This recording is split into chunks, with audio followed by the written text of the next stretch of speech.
Pour devenir un photographe riche en 2021, tu avais deux choix. Spammer Twitter en essayant de vendre à corps et à cri des photos en NFT ou hériter d'un stock de pellicules périmées, rares et exclusives pour les revendre à tarifs exorbitants sur eBay. Aujourd'hui, on va plutôt parler de la deuxième option. La Fuji Natura fait en effet partie de cette gamme de pellicules qui est à la fois mythique, rare et excessivement chère. À 70 € le rouleau périmé sur eBay, même Kodak n'aurait pas osé, surtout sachant qu'elle se négociait entre 13 et 15 € lorsqu'elle était encore vendue neuve en laboratoire. Alors comment en est-on arrivé là ? La Fuji Natura est en fait la dernière pellicule couleur haute sensibilité qu'on peut encore espérer trouver aujourd'hui. Avec ses 1600 ISO, elle promettait de shooter de la couleur dans des endroits sombres, la nuit, en intérieur, sans craindre le flou de bouger. Au départ, en fait, Fuji produisait cette émulsion sous deux noms, la Superia 1600 pour le marché européen et américain, et la Natura 1600 pour le marché japonais, les deux émulsions étant sensiblement les mêmes. En 2018, Fuji commence à regarder un petit peu dans le fond de ses frigos et voit qu'il reste que 4 Natura et 5 Superia qui se battent en duel. S'ensuit bien évidemment l'annonce de la discontinuation de la commercialisation de ces références de pellicules et la spéculation eBay commence. Dans le même temps, Fuji a aussi discontinué la Venus 800 et la Superia 800 qui étaient d'autres pellicules haute sensibilité, on en parlera dans une autre vidéo. Même si la Natura durait un petit peu plus longtemps que la Superia 1600, aujourd'hui les stocks sont quasiment taris et forcément les derniers qui restent sur eBay se vendent, en tout cas, je ne sais pas s'ils se vendent, mais en tout cas ils sont mis en vente à prix d'or. De mon côté, c'est l'esprit d'échange et la générosité de la communauté argentique qui me permet de faire cette vidéo, puisque cette pellicule m'a été offerte par Thomas du blog Argentique 2.0 lorsque je lui ai acheté un objectif pour le Pentax 7 qui est là derrière moi. De mon côté, en plus, c'est un peu un gâteau empoisonné parce que j'ai toujours du mal à me résoudre à shooter des pellicules comme ça qui coûtent assez cher, qui sont très rares, parce que j'ai l'impression qu'il faut mettre en place un projet photo de ouf pour que ce soit pas gâché du film, pour avoir des photos qui soient dignes du film. Ce qui est en fait une pression totalement inutile, puisque de toute façon ces films-là sont périmés aussi depuis longtemps. Le rouleau que je vais utiliser dans cette vidéo est périmé depuis 2009, donc les résultats sont forcément incertains. C'est juste que quand on voit « Waouh, ça fait 70 € le rouleau », on sent un petit peu la pression. Finalement, je me suis décidé à aller shooter cette pellicule lors d'une belle fin d'après-midi du mois de décembre pour profiter justement des lumières de la fin de journée et au moins profiter de sa sensibilité accrue, voir un petit peu ce que ça fait de pouvoir shooter de la couleur à 1600 ISO sur une fin de journée et dans les lumières de Noël et du marché de Noël à Lille.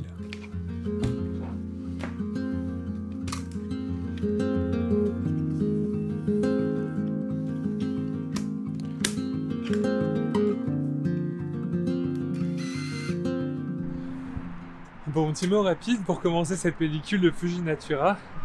Je me dépêche parce que là, je voulais vraiment commencer cette pellicule avec la fin de journée. La lumière est juste magnifique, mais ça change beaucoup et très vite. Donc là, je suis sur le bord du boulevard qui mène à Lille. Je t'en fais un petit bout à pied, puis après, je prendrai le transport en commun pour aller être à Lille le soir et profiter des lumières de Noël. Mais là, voilà, la lumière est juste ouf. Donc, on tente cette Fuji Natura à la lumière dorée. J'ai donc commencé à descendre le boulevard, c'est l'avenue de Flandre en fait, à Lille à pied, et c'est en fait un grand boulevard avec pas mal de voies, le tramway qui passe, une piste cyclable, et sur le long il y a vraiment de très chouettes bâtiments, ça fait plusieurs fois que je passe en voiture, c'est un axe assez connu de la métropole lilloise, et on y passe souvent en voiture, et j'ai souvent envie de m'y arrêter pour faire des photos, donc là c'était très agréable de pouvoir faire un petit bout à pied, même si les prises de vue n'étaient pas forcément évidentes à prendre, parce que justement il y a beaucoup de voitures, et en fait quand on est en voiture on est en plein milieu du boulevard, donc c'est là qu'on a la meilleure vue, mais à pied c'est plus compliqué. Alors le but de la sortie c'était pas forcément de réaliser des chefs-d'œuvre parce que je voulais juste shooter la pellicule de manière assez tranquille. J'ai eu un petit passage à vide créatif ces derniers mois et j'essaie de me remettre petit à petit à prendre des photos, à me motiver à sortir. Là la lumière était vraiment très jolie Et malgré tout, il y a des photos que j'aime beaucoup dans ce rouleau, comme celle-ci où je trouve déjà la lumière assez sympathique, vraiment très jolie lumière dorée. Et puis d'avoir juste ce pull qui est suspendu à une fenêtre mais sans personne, je trouve que c'était une vue qui était assez intéressante et que je trouve vraiment sympathique. Un peu plus loin, il y a aussi ce château d'eau que j'avais repéré plusieurs fois en passant en voiture. Et voilà, c'est encore une fois pas une photo chef-d'œuvre, mais j'aime beaucoup la lumière dessus, l'équilibre entre la chaleur du coucher du soleil et le ciel bleu. C'est pas facile à photographier parce qu'il n'y a pas beaucoup d'espace, mais j'étais assez content d'avoir l'opportunité de passer à côté, de repérer un petit peu le lieu pour éventuellement revenir avec du meilleur équipement.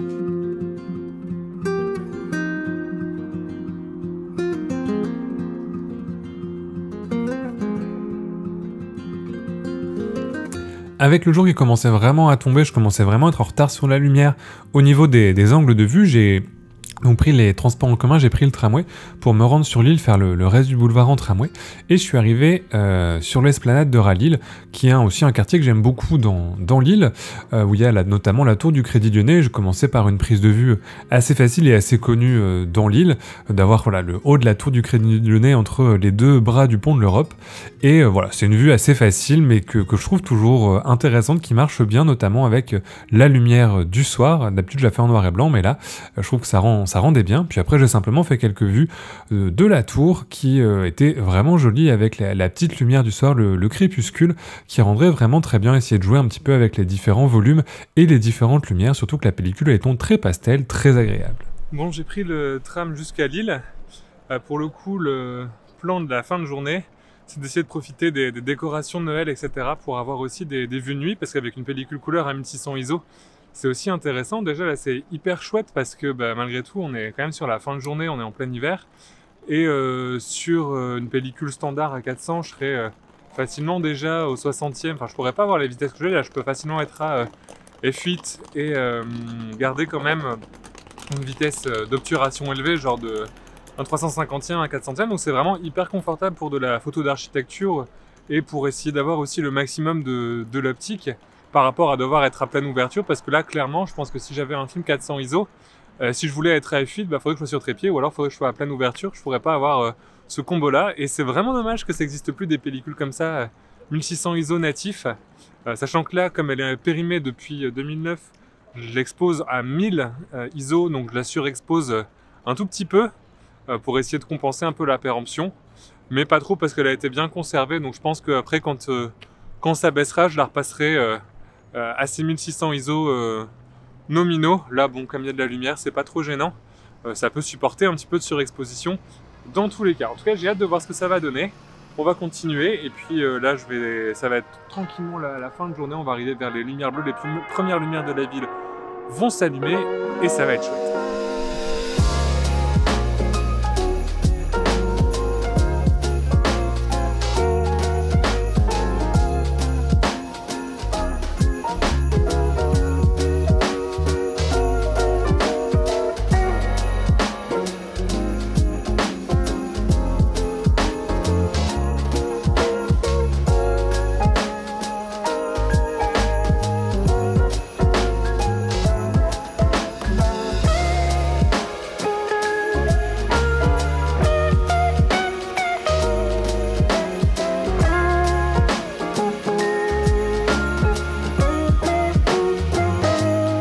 Après avoir traversé le centre-ville, je me suis rendu au marché de Noël pour justement tester un petit peu les capacités de la pellicule en photo de rue et en basse lumière, puisque c'est vrai que le haut ISO permettait de travailler de manière assez rapide encore, même si on était déjà sur le début de la soirée.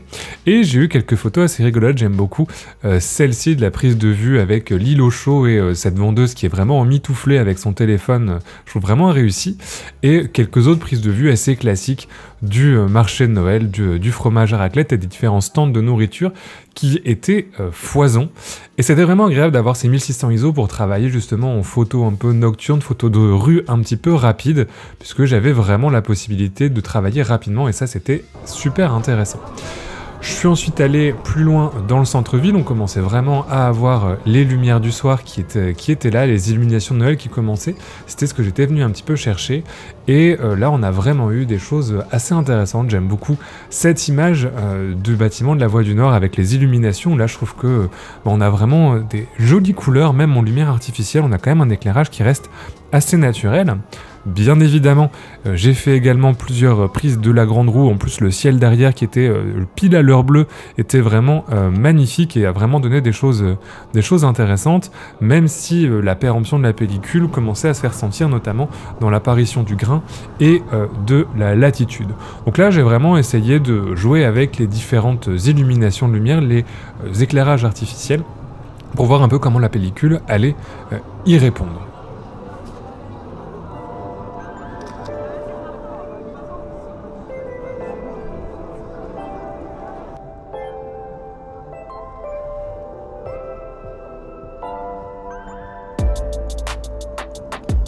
Et c'est cette photo qui est très certainement ma préférée du rouleau. Je trouve qu'il y a vraiment une ambiance hyper intéressante. Il y a une sorte de petit voile avec, je sais pas, la péremption de la pellicule, le grain qui rend vraiment quelque chose d'intéressant, la compression de la roue aussi, avec la longue focale qui est intéressante, et puis juste dans le coin, la statue de la déesse qui donne un peu l'emplacement de la photo. Je trouve que c'est une prise de vue vraiment sympa avec une belle ambiance de cette soirée qui était une des belles soirées d'hiver. On a vraiment cette lumière douce du crépuscule d'hiver que je voulais vraiment capturer avec cette pellicule et c'est sur cette photo que ça rend pour moi le mieux.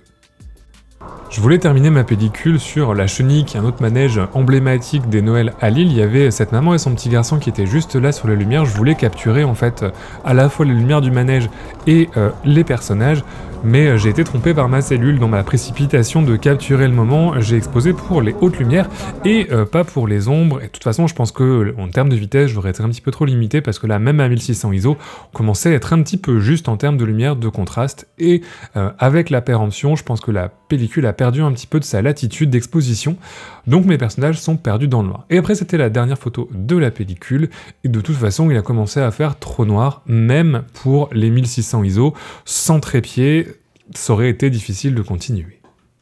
Au final, je suis plutôt content des photos que j'ai fait avec cette pellicule, sans qu'elles soient toutes des chefs-d'œuvre et qu'elles soient toutes magnifiques. Il y en a quelques-unes que j'apprécie vraiment et que je trouve vraiment très très bien. Et sur un rouleau de 36 vues, c'est déjà pas mal quand j'ai 4-5 photos qui me plaisent vraiment et que je trouve intéressantes.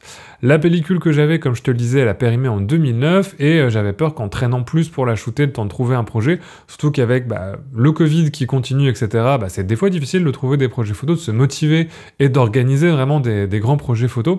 J'avais peur qu'elle s'abîme encore plus que ce qu'elle ne l'était déjà. Et c'est vrai que là, sur les photos, tu as pu voir l'effet du vieillissement qui s'est déjà fait sentir, notamment la latitude d'exposition qui était un petit peu moindre par rapport à ce qu'on aurait pu attendre sur une pellicule couleur, les ombres qui se sont très très vite bouchées par exemple. Il y avait aussi beaucoup de grains sur mes photos. C'est aussi un signe d'un vieillissement important de l'émulsion, et surtout les couleurs étaient beaucoup moins vives que ce que j'avais pu voir dans des exemples en ligne de Natura shootés il y a 4, 5, 6 ans, quand il y avait encore des stocks neufs, en tout cas qui n'étaient pas périmées. Dans ce que j'ai recherché, les plus récentes qu'on trouve en ligne, elles sont périmées en 2019, donc là on est début 2022, ça fait quand même pas mal de temps pour une pellicule, même si ça reste encore acceptable. Pour une pellicule périmée, payer 70 €, pour moi c'est net, c'est pas possible. Je te déconseille vraiment de tester toi-même cette pellicule. Moi je le fais parce que, j'ai récupéré la pellicule gratuitement, donc c'est déjà une motivation, et de deux, j'aime bien aussi shooter ces pellicules un petit peu particulières et en faire des vidéos, tout simplement pour qu'il y ait trace de ces émulsions sur YouTube, qu'on puisse se rappeler qu'elles ont existé un jour. Mais je te déconseille de payer les prix qui sont demandés pour les Natura aujourd'hui, parce que c'est pas possible, quoi. C'est vraiment un jeu d'inflation horrible, et surtout que la Natura, c'est pas une pellicule spéciale comme par exemple la Kodak Aerochrome, ou encore les prix pourraient justifier, étant donné que ça va donner un rendu particulier. La Natura n'a rien de particulier à part sa haute sensibilité, que en plus, avec le vieillissement, tu vas perdre, parce que tu vas devoir surexposer ta pellicule, et donc ça va même perdre sa sensibilité, et même si les couleurs sont jolies, avec la péremption, elles vont avoir tendance à s'atténuer, et tu vas perdre les caractéristiques premières de la pellicule. Cependant, ça restait très agréable de pouvoir tester cette haute sensibilité sur une pellicule couleur, notamment pour de la photo de rue et de la photo comme ça en fin de journée ou en couleur à 400 voire même à 800 ISO. On manque facilement d'un stop ou deux en termes de vitesse pour rester à main levée et il faut passer ensuite sur trépied, ce qui est difficile. Mais je pense qu'en plus, c'est pas quelque chose qu'on verra de sitôt dans l'argentique puisque les pellicules haute sensibilité, ça demande plus d'argent, plus de matériaux bruts d'argent. Et vu comment le marché de l'argentique évolue en ce moment, il y a peu de chances qu'il n'y ait aucun fabricant qui nous sorte une pellicule haute sensibilité en couleur de derrière les Fogo. On va être encore limité aux 800 ISO de la Portra et de la Cinestill pendant un petit moment. J'espère en tout cas que ça t'a plu de me suivre dans cette pellicule, et j'avais justement pas envie d'en faire tout un pataquès de que ce soit une Nature M600, de faire juste des photos simplement, calmement, avec le rouleau, parce que des fois j'ai aussi l'impression que dans le marché de l'argentique aujourd'hui, on arrive à un point où tout devient rare, tout devient cher, et chaque émulsion un petit peu disparue prend des flambées sur eBay, et je trouve ça un petit peu dommage, parce que malgré tout, ça reste juste du film, et tu peux faire des belles photos avec du film pas cher, et tu peux faire des photos banales, un peu comme je fais aujourd'hui, avec du film très très cher, et il n'y a pas forcément un côté où tu vas gâcher ce film. C'est peut-être les photos que tu as besoin de faire à ce moment-là. Je sais que les photos que j'ai fait avec mon appareil photo et avec ce film dans cette vidéo, j'aurais pas pu les faire avec un autre film, même s'il n'y a pas de grand chef-d'œuvre, même si c'est pas forcément des photos d'exposition, que c'est pas un projet photo démentiel.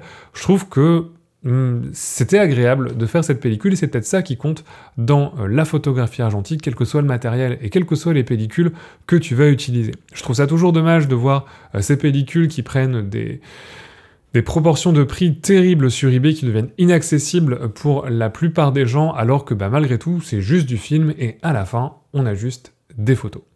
Merci à toi d'avoir regardé cette vidéo. Dans la description, tu trouveras plus d'infos sur mon travail, les moyens de soutenir la chaîne, et si tu es intéressé pour découvrir des pellicules, le projet Box Argentique, qui est une box photo pour les photographes argentiques. Et moi je te dis à la prochaine, et d'ici là, bonne photo!